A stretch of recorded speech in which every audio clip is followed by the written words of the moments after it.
How to cable knit. In this video we'll show you how to cable knit. We'll be demonstrating two different cable patterns. This one is the C6B or cable 6 back, and this one is the C4F or cable 4 front. Let's start with the cable 4 front. C means cable. The 4 tells you the number of stitches affected by the cable pattern, and the F tells you which side of the fabric to hold your stitches on. It's front in this case. A cable of 4 stitches in it means you will be moving 2 of the stitches onto a cable needle to shift them along in your row. We're starting by working our row up to the point where we want our cable to be.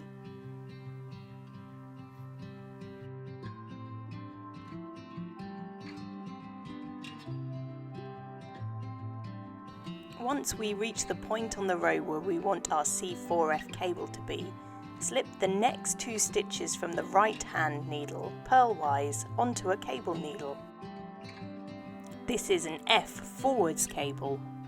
We hold the cable needle at the front of the work. We then knit the next 2 stitches from the left hand needle, leaving those cable stitches on the cable needle at the front of the work. And once we've knitted the next 2 stitches from the left hand needle, we take the cable needle and we knit the next 2 stitches straight from the cable needle.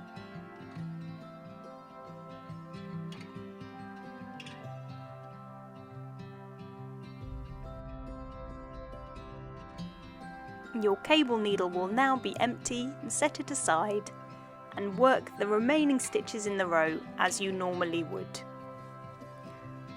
As we've moved the order the stitches in the cable are worked in that row, it will look like the stitches cross over each other.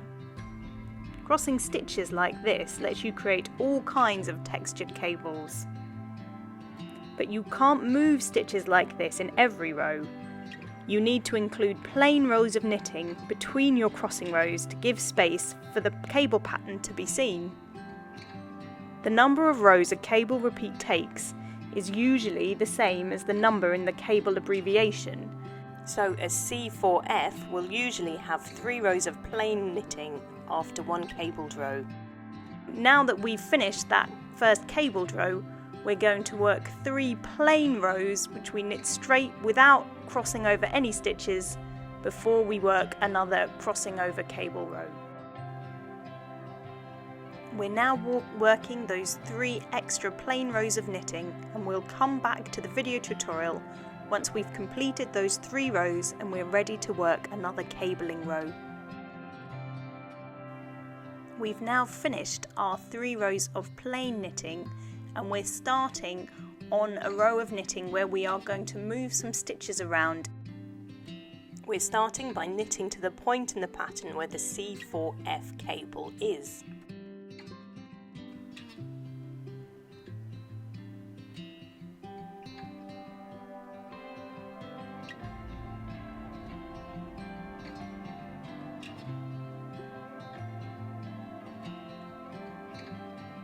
Now that we're ready to cable, we're going to slip the first 2 stitches purlwise onto our cable needle and leave it at the front of our work.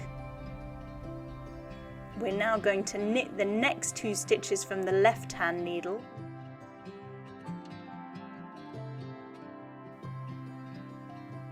We then knit the 2 stitches directly from the cable needle.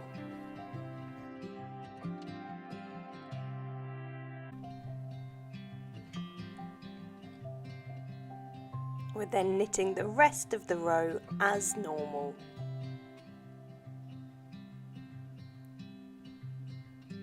Once we get to the end of this row where we're moving stitches around with our cable needle, we'll need to work 3 rows of plain knitting to balance out our C4F cable. You can start to see the cable forming on the knitting, where the stitches you've moved around give a twisting effect to produce a lovely chunky cable. We're going to keep building up the cable pattern in this way. So for every row of knitting where we move stitches around using the cable needle, we work 3 rows of plain knitting in between.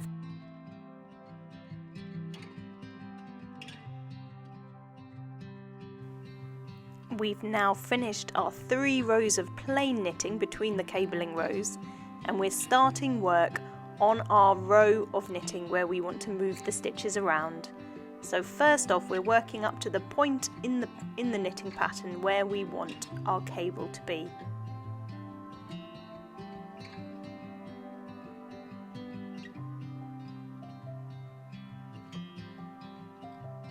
Once we reach it, we take our cable needle and we slip the first 2 stitches onto the cable needle purlwise and hold the cable needle at the front of the fabric. We're then going to knit the next 2 stitches directly from the left hand needle, and then we're going to knit the 2 stitches we have stored on the cable needle directly from the cable needle.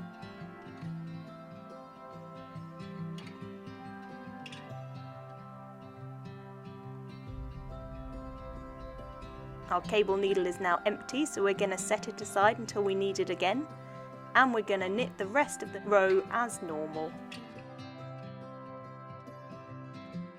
This is how your C4F cable will look after you've worked 3 repeats of that stitch pattern.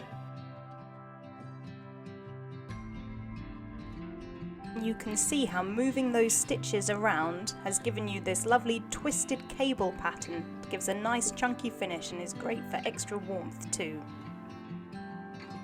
When you cable 6 back, or C6B, you get a cable that leans to the right.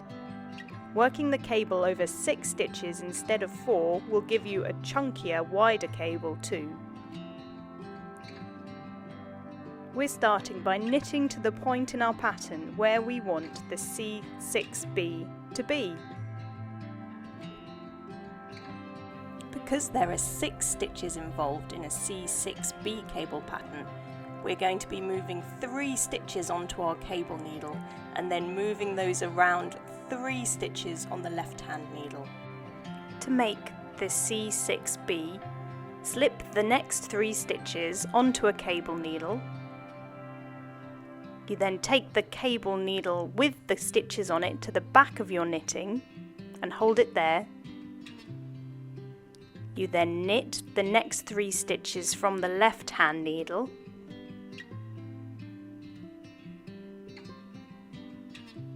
Then bring the cable needle back to the front of the fabric and knit the 3 stitches from the cable needle.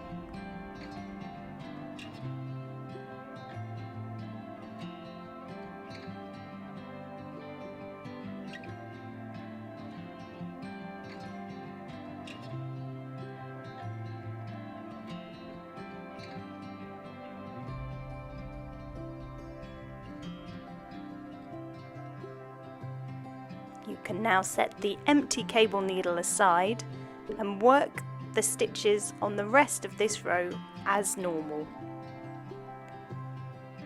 Because the number of repeats in a cable stitch pattern is usually the same as the number of rows you need to work for that pattern, for a C6B we need to work an extra 5 rows of plain knitting in between each of our cabling rows.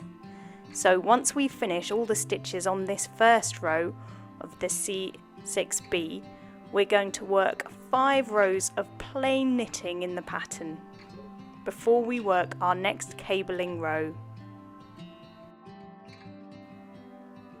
We'll work those 5 extra rows of plain knitting and come back to the footage after we've worked those plain knitted rows so you can see how your C6B will be looking. Even after just one lot of twisting stitches on the cable needle, you can see how the C6B is starting to form a nice chunky twist. Let's take another look at how to work the C6B on one of the cabling rows. So first off, you knit to the point in your knitting pattern where you want the C6B cable to sit.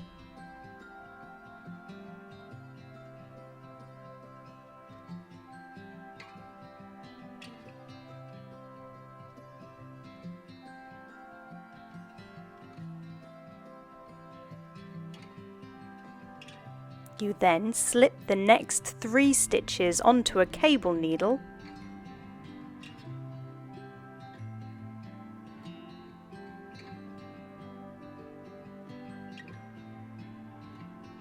and you take the cable needle with those 3 stitches on it and hold it at the back of your work. You then knit the next 3 stitches from the left hand needle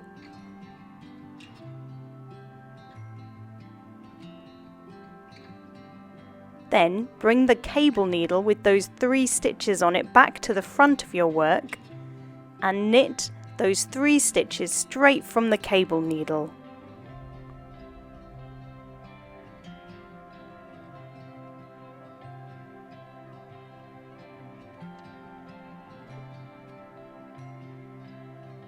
You can then set your empty cable needle aside and knit the rest of the row of your pattern as normal. Just a reminder, because this is a 6-stitch cable pattern, as well as being 6 stitches wide in each of the rows, it needs to typically be 6 rows wide in your pattern. So you'll need to knit 5 additional plain rows of knitting between each of your cabling rows. Here's our C6B after we've worked 3 repeats of the stitch pattern.